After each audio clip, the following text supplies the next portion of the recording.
kabuslar üzerimde. Yine dertlerimle ben baş başayım. Gözlerin çağırmıyor, sözlerin avutmuyor. Kadere küsmüş gönlüm yapayalnızım. Söyle bana sensizlik neden bu kadar zor? Günlerim çekilmiyor, yaşamak çok zor. Senle dolu günlerimi kalbime gömdüm. İçimde kalan sevgi seni düşlüyor. Sensiz kaldım, inan ki dünyama gün doğmuyor.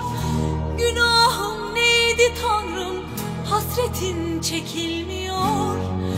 Yüzünü görmeden acılarım tükenmiyor. Vurdun gittin insafsız, hiç mi için yanmıyor? Sensiz kaldım, inan ki dünyama gün doğmuyor. Günahım neydi Tanrım, hasretin çekilmiyor. Yüzünü görmeden acılarım tükenmiyor. Vurdun gittin insafsız, hiç mi için yanmıyor?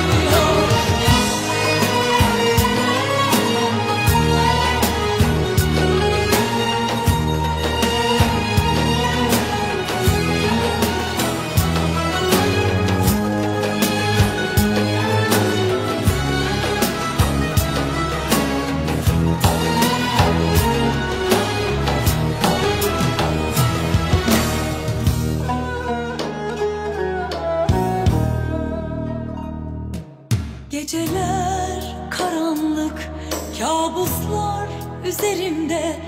Yine dertlerimle ben baş başayım. Gözlerin çağırmıyor, sözlerin avutmuyor. Kadere küsmüş gönlüm yapayalnızım. Söyle bana sensizlik neden bu kadar zor? Günlerim çekilmiyor, yaşamak çok zor. Senle dolu günlerimi kalbime gömdüm.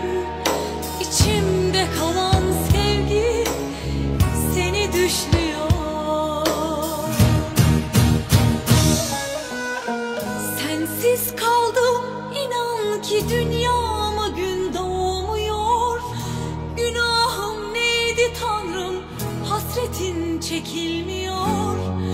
Yüzünü görmeden acılarım tükenmiyor. Vurdun gittin insafsız, hiç mi için yanmıyor?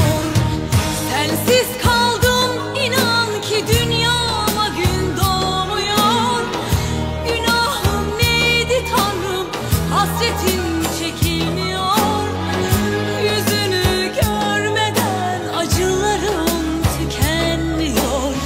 Vurdun gittin insafsız, hiç mi için yanmıyor? Sensiz kaldım, inan ki dünyama gün doğmuyor.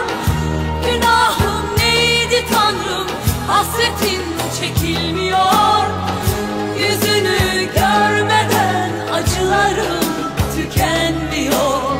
Vurdun gittin insafsız, hiç mi için